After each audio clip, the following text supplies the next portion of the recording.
In the dusty town of Copper Ridge, where secrets run deeper than the abandoned mine shafts and legends whisper through every saloon door, nobody paid much attention to the frail widow who swept her porch each morning at sunrise.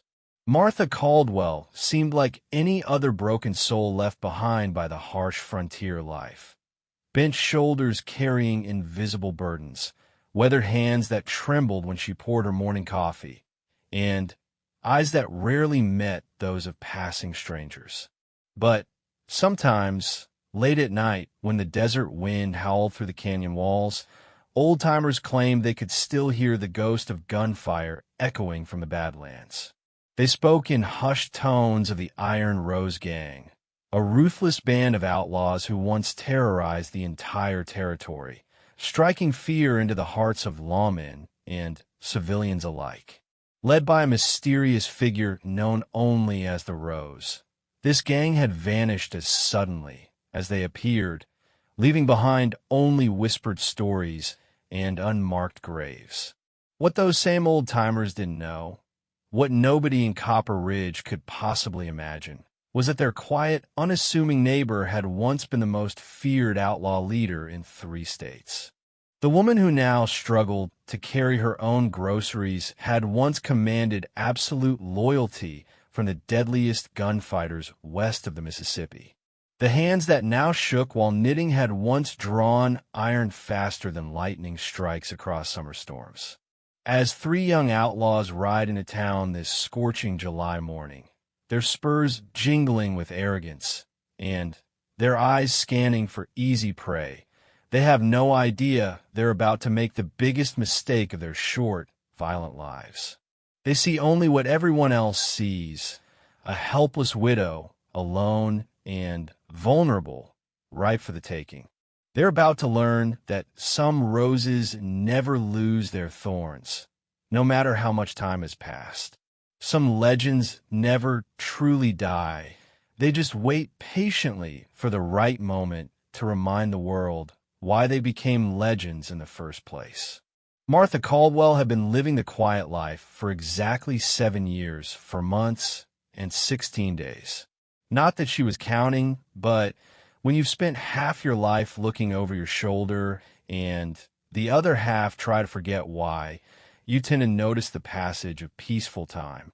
Each sunrise brought another day of blessed anonymity in the dusty frontier town of Copper Ridge, where the biggest excitement usually involved Mrs. Patterson's chickens escaping their coop or young Tommy Henderson falling into Miller's Creek again. The morning started like any other. Martha emerged from her small wooden house at the edge of town, her gray hair pinned back in a simple bun, wearing the same faded blue dress she'd mended countless times. Her movements were deliberate, but slow, each step carefully measured, as if her bones were made of brittle glass that might shatter with too much enthusiasm. The townspeople had grown accustomed to her routine over the years, sweeping the porch, tending to her small vegetable garden, hanging laundry on a line that stretched between her house and the old oak tree. Sheriff Morrison often wondered about the widow Caldwell. Unlike most of the other residents who'd lived in Copper Ridge their entire lives, she had no history anyone could trace. She'd simply appeared one autumn day 7 years ago, paid cash for the abandoned house at the town's edge, and settled into a life so quiet it was almost like she was trying to disappear completely. When folks asked about her past, she'd smile politely and change the subject, mentioning something about losing her husband to fever back east. It was a common enough story on the frontier, so people stopped asking after a while. What the sheriff and the townspeople didn't know was that Martha Caldwell wasn't even her real name. She'd been born Elena Rosa Martinez 38 years ago in a small Mexican village that no longer existed, destroyed by bandits when she was barely 16. The frightened girl who'd fled that burning village had died along with everyone else she'd ever loved. What emerged from those ashes was something harder, colder, and infinitely more dangerous. The transformation hadn't happened overnight. Elena had wandered the borderlands for months after the massacre, surviving on scraps and sleeping in abandoned buildings, learning harsh lessons about trust and survival. It was during those dark months that she'd encountered Black Jack Morrison, not the current sheriff's father, as some might assume, but a completely different Morrison, a gun runner and smuggler who took pity on the desperate girl and taught her skills no decent woman should ever need to know. Under Black Jack's tutelage, Elena learned to shoot with deadly accuracy, to read men's intentions in their eyes, to plan complex jobs that left no witnesses, and, most importantly, to command absolute loyalty through a combination of fierce intelligence and ruthless pragmatism. When Black Jack was eventually gunned down by a rival gang, Elena was ready to step into his boots. She chose the name Rose for her new identity, beautiful to look at, but deadly to touch without proper care. The Iron Rose gang had started small, just Elena and two other survivors for various frontier tragedies. Tommy Three Finger Walsh had lost his family to a crooked land grabber, and Two Fingers to the man's hired guns before Elena rescued him from a lynch mob. Sarah Ghost McKenna had been left for dead by cavalry soldiers who'd attack her Lakota husband's peaceful camp. Together, they formed an unlikely family bound by shared loss and a burning desire for justice in a land where the law favored only the wealthy and well-connected. Their first job had been almost accidental. The same land grabber who destroyed Tommy's family was transporting a strongbox full of stolen deed money through the mountain pass. Elena and her small crew had intended only to reclaim what was rightfully Tommy's, but the job had gone sideways when the guards recognized Tommy and opened fire. When the smoke cleared, 6 men lay dead, and the Iron Rose gang had inadvertently announced their presence to the entire territory. But Elena was nothing if not adaptable. If they were going to be hunted as outlaws anyway, she reasoned they might as well make it count. Over the next several years, the Iron Rose gang grew from 3 desperate individuals to nearly 20 of the most skilled and loyal fighters west of the Mississippi. Elena's leadership style was unique among outlaw bosses. She never asked her people to take risks she wouldn't take herself. She insisted they only target those who'd grown rich through exploitation or corruption, and she maintained iron discipline while still allowing each member to maintain their dignity and individuality. The territorial newspapers had painted them as bloodthirsty monsters, but the truth was more complex. The Iron Rose gang robbed banks, certainly, but only those owned by men who foreclosed on widows and orphans. They hijacked supply wagons, but only those carrying goods obtained through slave labor or stolen from native tribes. They killed when necessary, but Elena's rule was simple: no innocent blood, no unnecessary violence, and anyone who broke that rule would answer to her personally. For 5 years, the Iron Rose gang had been the most feared and respected outlaw band in 3 states. Law enforcement agencies coordinated massive manhunts, railroad companies hired private armies, and territorial governors posted increasingly large bounties on Elena's head. But they were ghosts in the Badlands, appearing suddenly to strike at their targets before vanishing into the maze of canyons, abandoned mines, and hidden valleys that Elena had mapped with obsessive thoroughness. The beginning of the end had come from an unexpected source: success. As the gang's reputation grew, so did the temptation to become everything Elena had sworn they would never be. Younger members began pushing for bigger scores, flashier jobs, and the kind of reputation that came from leaving piles of bodies in their wake. The delicate balance Elena had maintained between outlaw and avenger began to crack under the weight of too much notoriety and too many voices demanding blood. The final job had been planned as a retirement score. One last big haul that would set up every member of the gang for life before they scattered to the winds. The Copper Ridge Mining Company had been extracting wealth from the earth for decades, while paying their workers starvation wages and maintaining dangerous conditions that killed miners regularly. Company owner Harrison Blackwood had been funneling money meant for worker safety into his personal accounts, and a massive payroll shipment was scheduled to pass through Devil's Canyon on its way to the company headquarters. Elena had planned the job with her usual meticulous attention to detail. Every escape route had been mapped, every contingency accounted for, every possible complication prepared for. What she hadn't prepared for was betrayal from within her own ranks. Billy Quick Draw Santos, one of the newer recruits who'd been pushing hardest for more violent jobs, had made a deal with the territorial marshal. In exchange for a full pardon and a substantial reward, Billy would lead the Iron Rose Gang into a carefully prepared trap. The ambush had been devastating. Hidden riflemen in the canyon walls had opened fire the moment the gang moved to intercept the payroll wagon. Tommy Walsh had died in the first volley, 3 bullets punching through his chest before he could even draw his weapon. Sarah McKenna had made it almost to cover before a sniper's bullet found her heart. One by one, Elena watched the family she'd built and protected for so many years fall to the carefully coordinated crossfire.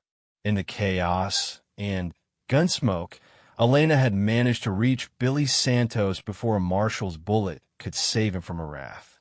The betrayer had died slowly, learning in his final moments exactly why the other members of the gang had been so careful never to cross their leader.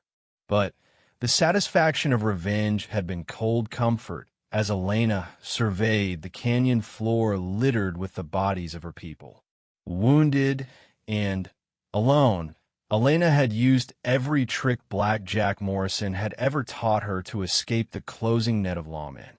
She'd stolen a horse from a ranch 50 miles away, changed clothes with a scarecrow, and used a combination of herbs and mud to alter her appearance enough to pass casual inspection. For 3 weeks, she'd moved through the territory like a ghost, using skills and contact accumulated over years of careful planning to gradually make her way toward the Pacific coast and a boat passage to anywhere that wasn't controlled by territorial marshals. But somewhere during those weeks of running, Elena had made a decision that surprised even her. Instead of fleeing to Mexico or California, she'd circled back toward the very territory where her gang had been destroyed. The woman who'd been the Iron Rose was dead, killed in Devil's Canyon along with everyone she'd cared about. What remained was someone smaller, quieter, and infinitely more tired. She'd chosen Copper Ridge almost at random. It was small enough to avoid attention, but large enough to provide basic necessities, close enough to the Badlands to offer escape routes if necessary, but far enough from the main travel routes to avoid casual recognition. The story about being a widow named Martha Caldwell had been simple and believable, requiring no elaborate lies or complicated documentation. She'd had enough hidden gold cached in various locations to purchase the house and live modestly without drawing attention to unexplained wealth. For 7 years, Martha Caldwell had been everything Elena Rosa Martinez had never been allowed to be. She was gentle with children, kind to animals, helpful to neighbors, and completely, utterly unremarkable. She attended church services without believing a word of them, participated in community events without forming close friendships, and maintained a life so carefully ordinary that even the most suspicious observer would find nothing to question. But late at night, when the desert wind howled through the canyon walls and the house creaked with settling timber, Martha would sometimes catch herself listening for the sound of approaching horses or the distinctive click of a revolver's hammer being pulled back. Old habits died hard, and some instincts never fully faded. The woman who'd once commanded the loyalty of 20 deadly fighters and struck fear into the hearts of corrupt officials across 3 states was still there, buried beneath years of deliberate domesticity, but never truly gone. On this particular July morning, as Martha finished sweeping her porch and prepared to tend her vegetable garden, she noticed 3 riders approaching from the east. Their horses were lathered with sweat and dust, suggesting they'd been riding hard for some time. The men themselves had the look of trouble, the kind of swagger and casual arrogance that came from being young, armed, and convinced of their own invincibility. Martha's trained eye cataloged details automatically, habits ingrained so deeply that 7 years of peaceful living couldn't suppress them. The leader rode a stolen horse. The brand had been altered, but not skillfully enough to fool someone who'd once made a living identifying such things. His gun was well-maintained and worn low, suggesting he fancied himself a quick draw. The other 2 were followers, dangerous enough, but lacking the confidence and intelligence that marked a true leader. As the 3 men rode into town, Martha continued her morning routine with deliberate normalcy. She watered her tomatoes, pulled a few weeds from around her bean plants, and straightened the wooden fence that separated her small yard from the dusty street. To any observer, she appeared to be nothing more than a frail widow going about her daily chores, paying no attention to the newcomers beyond the mild curiosity any small-town resident might show toward strangers. But beneath her carefully maintained exterior, Martha Caldwell was running calculations with the cold precision that had once made the Iron Rose Gang the most successful outlaw band in the territory. 3 men, probably in their early 20s, armed but inexperienced, looking for easy prey in a town where the sheriff was getting old and the deputy was barely out of his teens. They hadn't come to Copper Ridge to buy supplies or rest their horses. They'd come looking for trouble. The question wasn't whether they'd find it, but whether Martha Caldwell could continue to pretend she was nothing more than a harmless widow when trouble came knocking at her door.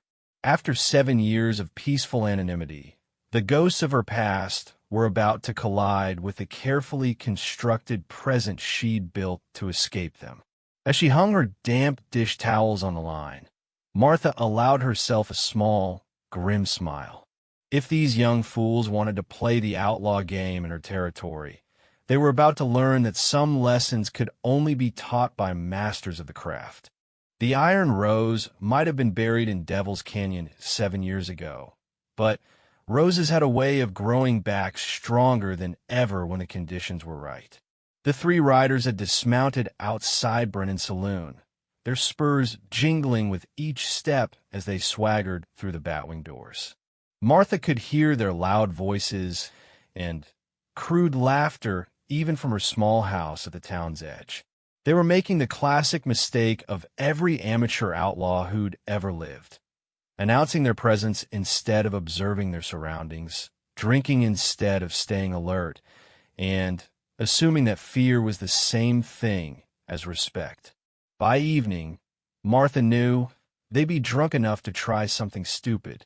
By tomorrow, she suspected, the peaceful town of Copper Ridge would have its first taste of real violence in over a decade. The only question was whether Martha Caldwell would be able to maintain her carefully constructed identity when the shooting started, or whether the woman who'd once been the territory's most feared outlaw would be forced to remind these young fools that there were still lessons to be learned from the old masters. The 3 strangers had been drinking steadily since noon, and by the time the sun began its descent toward the western mountains, their voices had grown loud enough to rattle the windows of every building on Main Street. Martha could hear them clearly from her kitchen window as she prepared her simple evening meal, beans and cornbread, the same modest fare she'd eaten almost every day for the past 7 years. Their names she'd learned from listening to their increasingly slurred conversations were Jake Morrison, Pete Dawson, and Charlie Hawk Henderson. The irony of the Morrison name wasn't lost on her.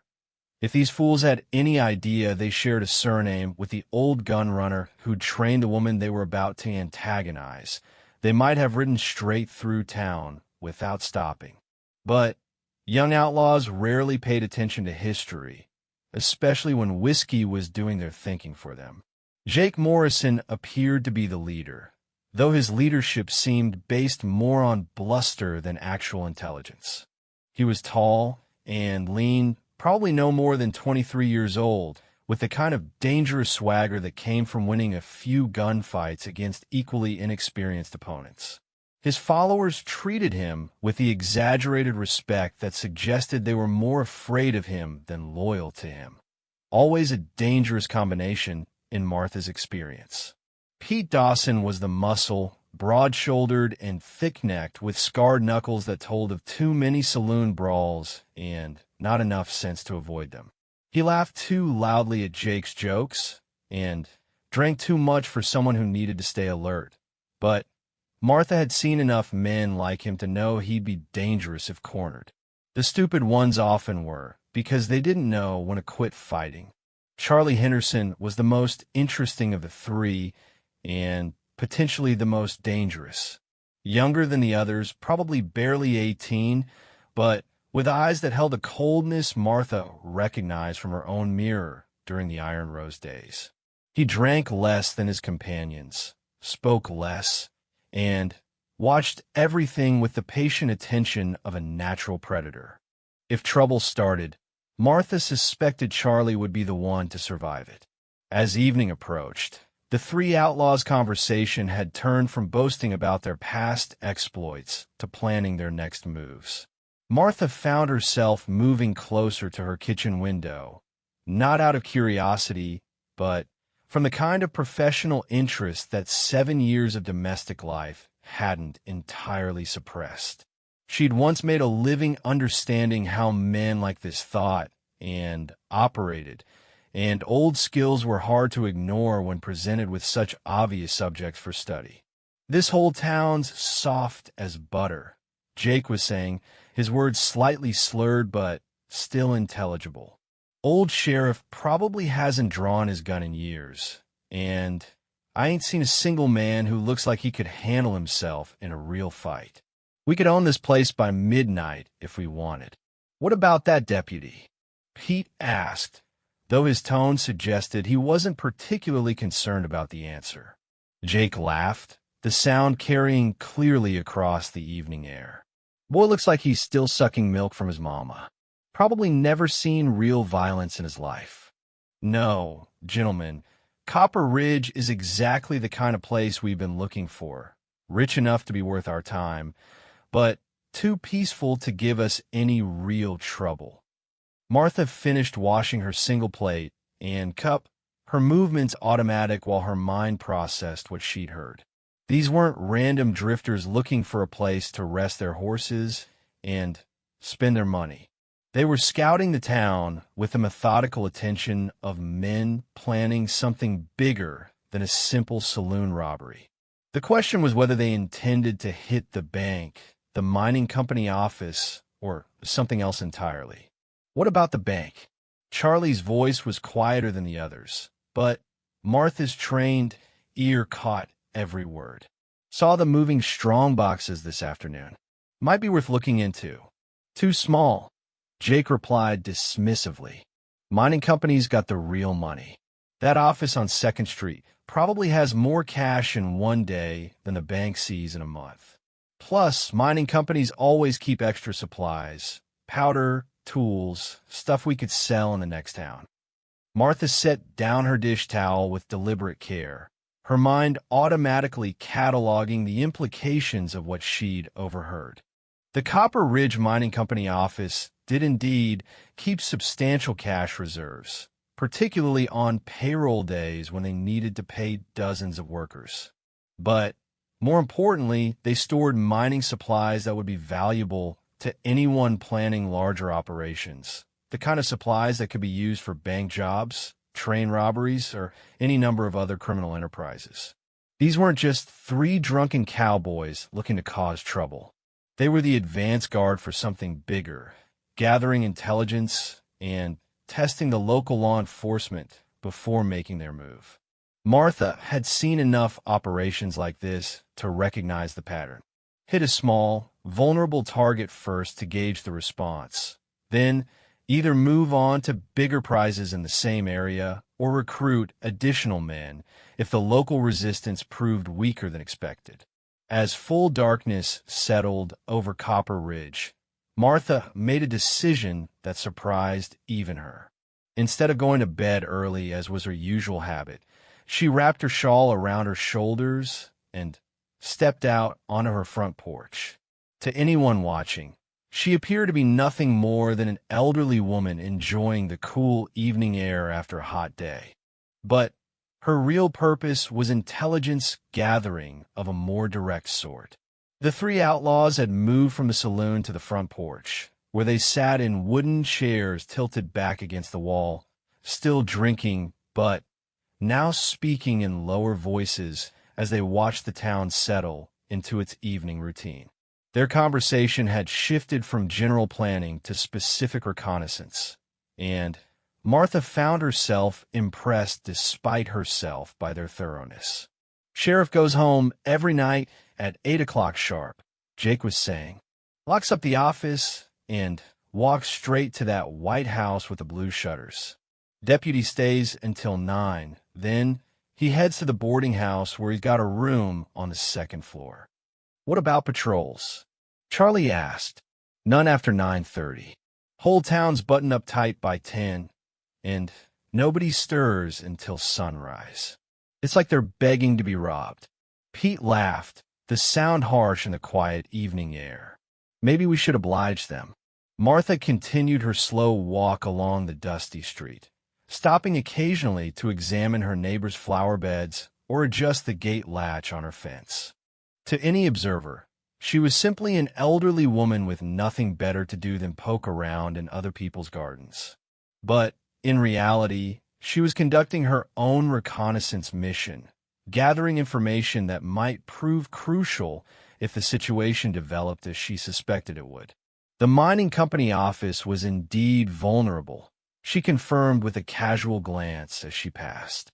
2 windows facing the street, probably not reinforced, with clear sight lines from multiple positions. The safe would be in the back room, most likely, and given the company's reputation for cutting corners on everything except profit margins, it probably wasn't the most sophisticated model available. More importantly, Martha noted the positions of every building that could provide cover for attackers or defenders, every alleyway that could serve as an escape route, and every potential obstacle that might complicate a gunfight.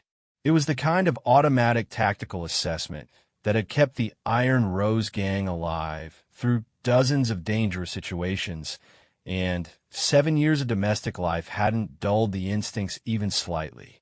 By the time she completed her circuit of the town's main streets, Martha had a clear picture of both the threat and the battleground.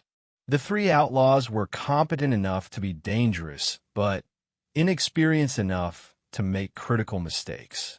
The town's defenses were exactly as weak as they appeared.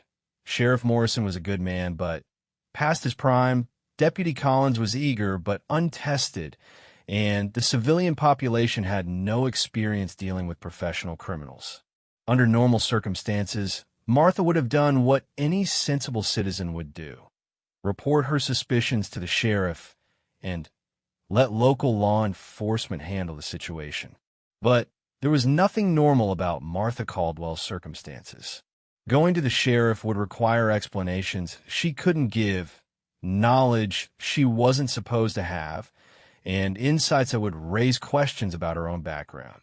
More troubling was the growing certainty that Sheriff Morrison and Deputy Collins wouldn't be able to handle 3 experienced outlaws, even with advance warning. The old sheriff was brave enough, but his reflexes had slowed, and his eyesight wasn't what it used to be.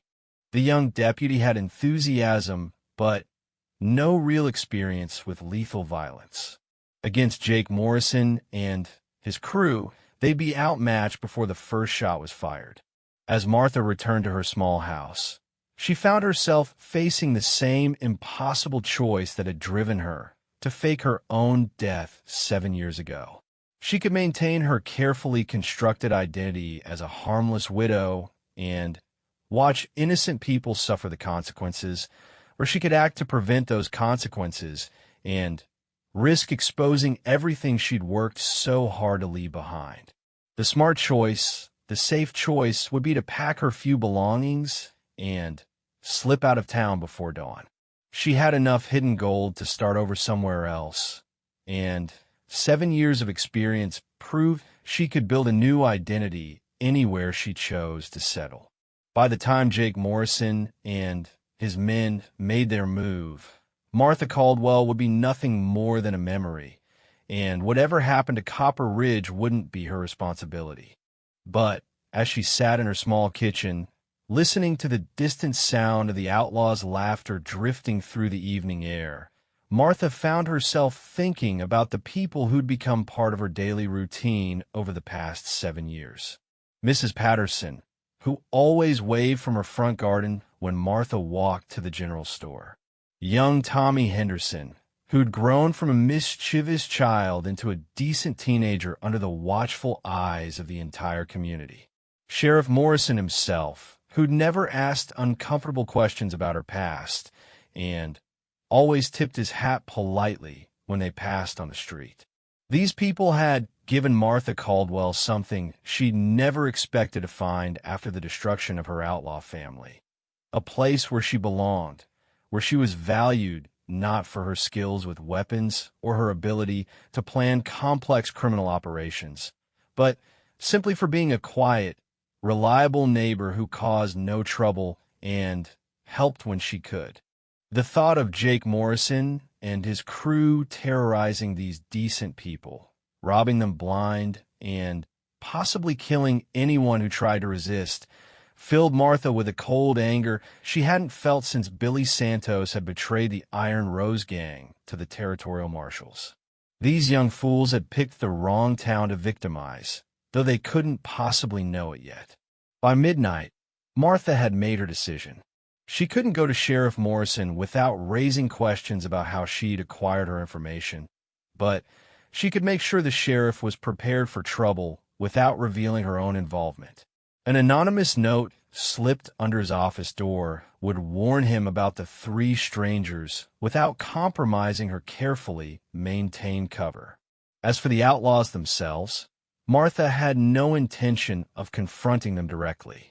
7 years of peaceful living had been too precious to risk in a gunfight with 3 drunken cowboys, no matter how competent they might be. But there were other ways to handle the situation, subtler approaches that would neutralize the threat without unnecessary violence. The Iron Rose Gang had never relied solely on gunfighting to achieve their objectives. Sometimes the best strategy was psychological warfare, making your enemies so uncertain and paranoid that they made fatal mistakes without any direct confrontation being necessary. Martha still remembered how to play that game, and Jake Morrison's crew was about to discover that Copper Ridge held more surprises than they'd bargained for. As she prepared for bed, Martha allowed herself a small smile. Tomorrow would bring the first real challenge to her carefully constructed new life, but it would also be the first opportunity in 7 years to use skills she'd never entirely wanted to abandon. The quiet widow was about to remind a group of young outlaws that there was a difference between being peaceful and being harmless. The Iron Rose might have been buried in Devil's Canyon, but some flowers were remarkably resilient when the right conditions presented themselves. And Jake Morrison had just created exactly the right conditions for something dangerous to bloom again in the peaceful town of Copper Ridge.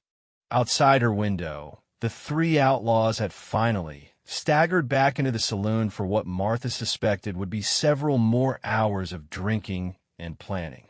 By morning, they'd be hung over and confident, ready to make their move against what they perceived as a defenseless community.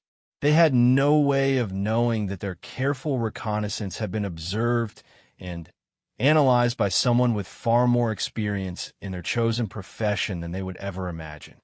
The game was about to begin, and Martha Caldwell intended to make sure she was the only one who knew all the rules. Dawn arrived with the kind of crystalline clarity that promised another scorching day, and Martha Caldwell was already dressed and moving with purpose before the first rays of sunlight touched her kitchen window. She'd slept barely 3 hours, but her mind was sharper than it had been in years. The prospect of real danger had awakened instincts that 7 years of domestic tranquility had merely dormant, not destroyed. Her first task was the anonymous note to Sheriff Morrison. Martha had spent considerable time composing in her mind during the sleepless hours before dawn, crafting language that would convey urgent warning without revealing specialized knowledge. The final version was simple and direct. Sheriff, 3 strangers planning to rob mining company office today. Armed and dangerous. Watching your routine. Be ready. A concerned citizen. Martha slipped out of her house in the pre-dawn darkness and made her way silently to the sheriff's office, using shadows and alleys with an ease that would have surprised anyone who'd known her only as the frail widow. The note went under the door without a sound, and she was back in her kitchen brewing coffee before the sun cleared the eastern mountains. But warning the sheriff was only the first part of her strategy. Martha had learned long ago that the best way to defeat dangerous men was to turn their own confidence and assumptions against them. Jake Morrison and his crew believed they understood Copper Ridge, its routines, its weaknesses, its people. They were about to discover how wrong they could be. By 8 o'clock, Martha was conducting her usual morning routine with one significant difference. Instead of the faded blue dress she'd worn almost daily for 7 years, she'd chosen a dark gray outfit that moved silently and wouldn't show dust or dirt. Instead of the worn house slippers she typically shuffled around in, she wore soft leather boots that would provide secure footing on any surface. To casual observers, she still looked like the same elderly widow going about her daily chores, but every detail had been chosen with tactical considerations in mind. The 3 outlaws emerged from the saloon around 9:30, looking exactly as hungover and overconfident as Martha had expected. Jake Morrison was trying to project authority despite the obvious pounding in his head, while Pete Dawson appeared to be having trouble focusing his eyes. Only Charlie Henderson seemed relatively clear-headed, though even he moved with the careful deliberation of someone fighting off the effects of too much whiskey. Martha watched them from her vegetable garden, ostensibly tending to her tomato plants while actually cataloging every detail of their preparation. They'd cleaned their weapons, a good sign of professionalism, but they were also discussing their plan in voices loud enough to be overheard by anyone within 50 yards. Amateur mistake number 1. Remember, Jake was saying, we hit the office at exactly 11 o'clock. That's when they'll have the most cash on hand, but before the afternoon stage arrives. Pete, you watch the street and make sure nobody comes up behind us. Charlie, you handle the safe. I'll deal with anyone inside. Amateur mistake number 2 was announcing their timeline where anyone could hear it. Martha now knew exactly when and where the confrontation would occur, giving her nearly an hour and a half to make her final preparations. But the biggest mistake they'd made was assuming they understood their target. The Copper Ridge Mining Company office wasn't just a business. It was also where old Henrik Larsson worked as a bookkeeper. Henrik was a Danish immigrant who'd lost his son in a mining accident 3 years earlier and had never quite recovered from the grief. He was also the closest thing Martha had to a genuine friend in Copper Ridge, one of the few people who'd shown her consistent kindness without asking anything in return. The thought of Henry cowering behind his desk while three armed thugs ransacked his workplace filled Martha with the kind of cold, controlled fury that had once made the Iron Rose Gang legendary. These young fools had made their situation personal, and that changed everything. At 10 o'clock, Martha made her move. She walked openly down Main Street, nodding pleasantly to neighbors and stopping briefly to chat with Mrs. Patterson about the weather. To anyone watching, she was simply running morning errands like any other day. But her real destination was the alley behind Brennan's general store, where she had work to do that required privacy. 7 years ago, when Martha had first arrived in Copper Ridge, she'd made certain preparations that she'd hoped never to use. Old habits died hard, and even in retirement, the woman who'd once been the Iron Rose couldn't quite bring herself to live anywhere without multiple escape routes and hidden resources. The small cache she'd buried behind the general store contained items that Martha Caldwell, harmless widow, should never have possessed. The oiled leather wrapping came away easily, revealing contents that hadn't seen daylight since she'd buried them. A Colt .45 revolver, its action as smooth as silk despite years of storage. A gun belt designed for a woman's frame, worn smooth by years of daily use. A small leather pouch containing tools that most people wouldn't recognize, but that any professional outlaw would understand immediately. Martha checked the revolver's action with movements so automatic they seemed like breathing. The weapon was perfectly maintained, its chambers loaded with fresh cartridges she'd replaced regularly over the years. The gun belt settled around her waist as if it had never been away, hidden beneath the loose fabric of her dress, but accessible in a fraction of a second. But the most important item in the cache wasn't a weapon at all. It was a small hand mirror, polished to perfection and angled just right to catch and redirect sunlight with laser-like precision. In the right hands, such a mirror could serve as a communication device, a distraction tool, or something much more dangerous. Martha had used similar mirrors dozens of times during her outlaw career, and she hadn't forgotten the techniques. By 10:30, Martha was positioned in the abandoned building across from the mining company office, with clear sight lines to both the target and the saloon where the three outlaws were making their final preparations. From her vantage point, she could see Sheriff Morrison reading her anonymous note in his office, his weathered face growing more serious with each word. The sheriff was taking the warning seriously, Martha was pleased to note. He'd sent Deputy Collins to check on the bank while he positioned himself where he could observe the mining company office without being obvious about it. It wasn't the most sophisticated defensive strategy Martha had ever seen, but it was competent enough to provide backup when the situation developed. At 10:45, the three outlaws left the saloon and began moving toward their target with the kind of swaggering confidence that made Martha's professional instincts cringe. They were walking openly down the middle of the street, making no attempt at stealth or surprise, apparently convinced that intimidation would be sufficient to carry the day. Martha positioned her mirror to catch the morning sunlight and began the first phase of her psychological warfare campaign. A brief flash of reflected light caught Jake Morrison's eyes just as he reached for the mining office door, causing him to pause and look around suspiciously. When he saw nothing obviously threatening, he shook his head and continued forward, but Martha had planted the first seed of doubt. The flash came again as Pete Dawson took his position on the street, this time accompanied by the faint sound of a boot scraping against wood from somewhere above their heads. When Pete looked up, he saw only empty windows and abandoned balconies, but Martha had decades of experience making men wonder what they'd missed. By the time Charlie Henderson was working on the office door lock, all three outlaws were glancing over their shoulders and jumping at shadows.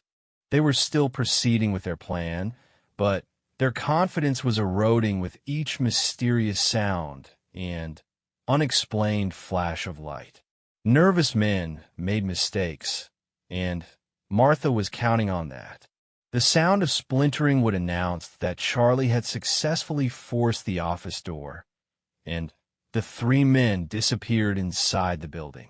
Martha immediately shifted position, moving through the abandoned building with the silent grace of someone who'd spent years practicing such maneuvers. From her new vantage point, she could see directly into the mining office through its large front windows. Henrik Larsson was indeed at his desk, and the sight of the elderly bookkeeper's terrified face as three armed men burst into his workplace filled Martha with murderous rage. The old Danish immigrant was raising his hands in surrender, obviously trying to cooperate, but Jake Morrison was shouting at him anyway, waving his pistol in Henrik's face with the kind of vicious intimidation that bullies use to make themselves feel powerful. That was when Martha Caldwell made the decision that would change everything. She planned to let the sheriff and deputy handle the actual confrontation while she provided anonymous assistance from the shadows.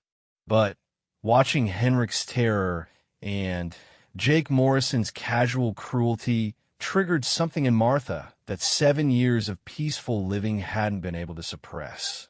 The woman who'd once been the Iron Rose stepped out of the shadows and onto Main Street, moving with deadly purpose toward the mining office.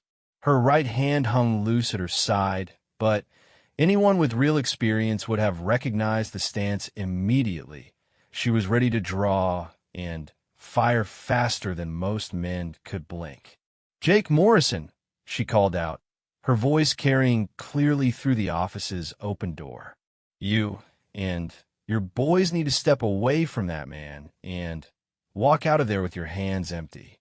The three outlaws spun toward the sound of her voice, their faces showing complete bewilderment at the sight of the elderly widow they dismissed as harmless standing calmly in the street. Jake's face twisted into a sneer as he processed the scene. Well, he said, stepping toward the door with his gun still drawn. "Looks like Grandma wants to play hero. Pete, Charlie, you boys handle the old man while I deal with this." Martha's response was delivered in a voice so calm and cold that it seemed to drop the temperature by 20 degrees. "My name isn't Grandma, son. It's Elena Rosa Martinez, though most folks used to call me the Iron Rose. And you just made the biggest mistake of your short, stupid life." The effect of those words was immediate and dramatic.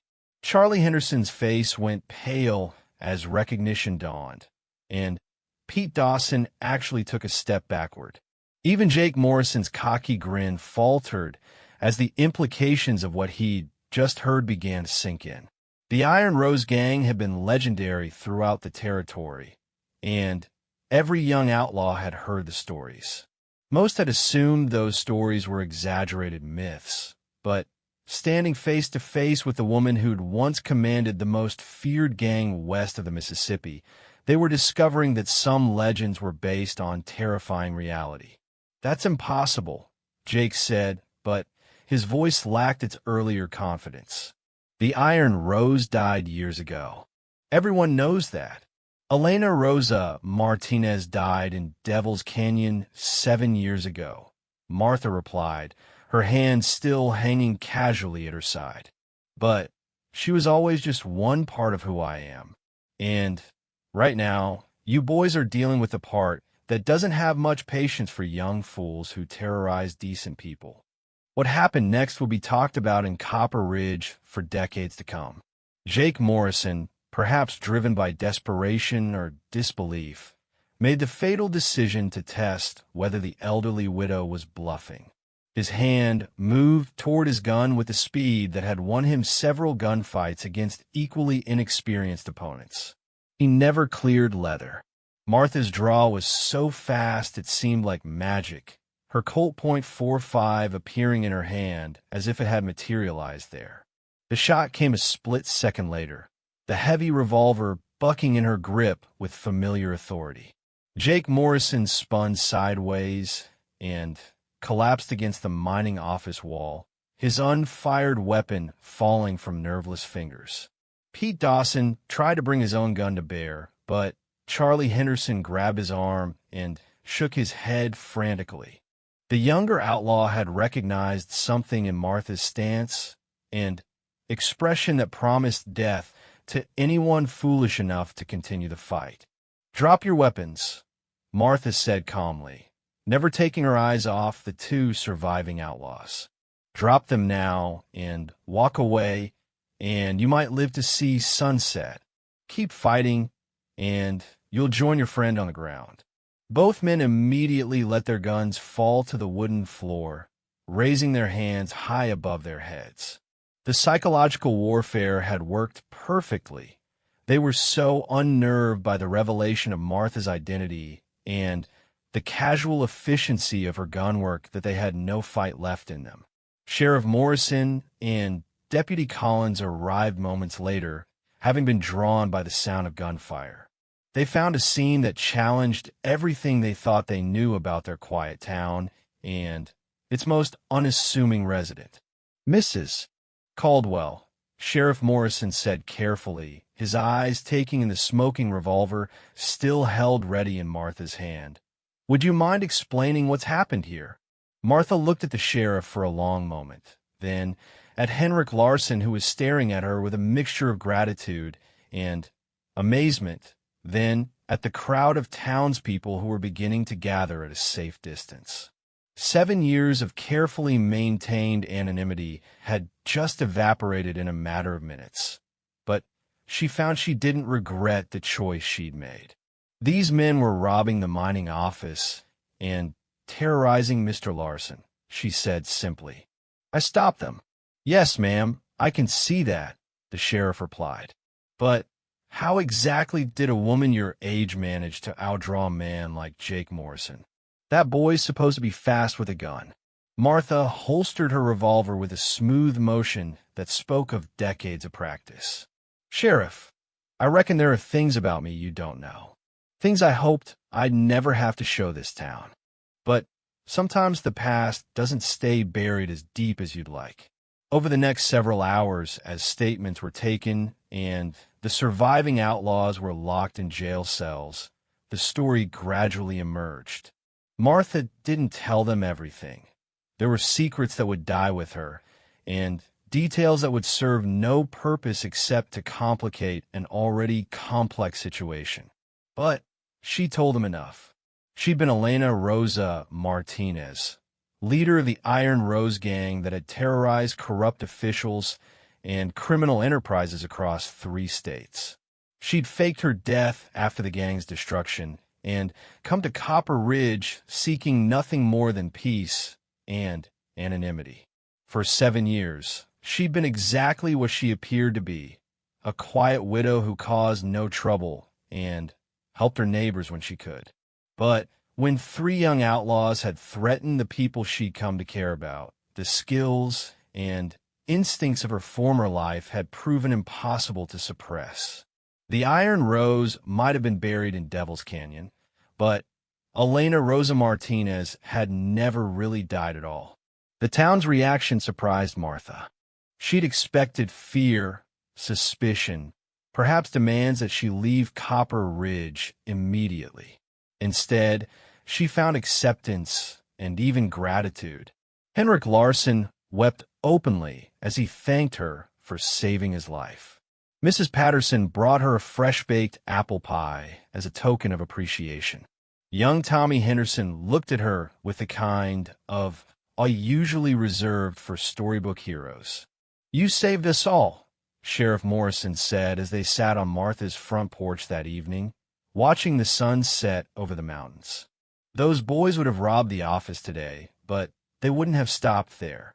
Men like that always want more, and this town doesn't have the kind of defenses it would have needed to stop them. Martha nodded, accepting the truth of his words.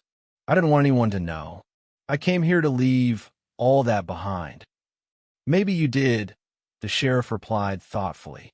But maybe some things are too important to leave behind entirely. Maybe Copper Ridge needed the Iron Rose more than Elena Martinez needed to stay hidden. As the stars began to appear in the darkening sky, Martha found herself thinking about the strange turns life could take. She'd spent 7 years trying to become someone completely different, only to discover that her true identity had been shaped by both her outlaw past and her peaceful present. The woman who sat on the porch that evening wasn't quite Martha Caldwell, the harmless widow, and wasn't quite Elena Rosa Martinez, the feared outlaw leader. She was something new, something that combined the best aspects of both identities while leaving behind the parts that no longer served any useful purpose. Tomorrow would bring questions and complications, rumors and legends, and probably visits from curious reporters and thrill seekers who wanted to meet the famous Iron Rose in person. But tonight, Martha was content to sit quietly and watch the stars emerge over the town she'd chosen to defend. Some roses, she reflected, were meant to bloom in gardens. Others were meant to grow wild in the desert. Beautiful, but untouchable except by those brave or foolish enough to risk the thorns. And some, perhaps, were meant to do both, to find ways to be beautiful and dangerous, peaceful and protective, all at the same time. The 3 outlaws who'd ridden into Copper Ridge looking for easy prey had learned a lesson that would echo through outlaw camps and saloons across the territory. Never assume you understand everything about the people you're planning to victimize. Sometimes the most dangerous opponent is the one who looks completely harmless, and sometimes the deadliest roses are the ones that have learned to bloom quietly until the moment comes to remind the world why they grew thorns in the first place. In the distance, a coyote howled at the rising moon, and Martha Caldwell smiled as she recognized the sound. It was the voice of something wild that had learned to survive in civilization without losing its essential nature. It was, she thought, a sound she understood completely,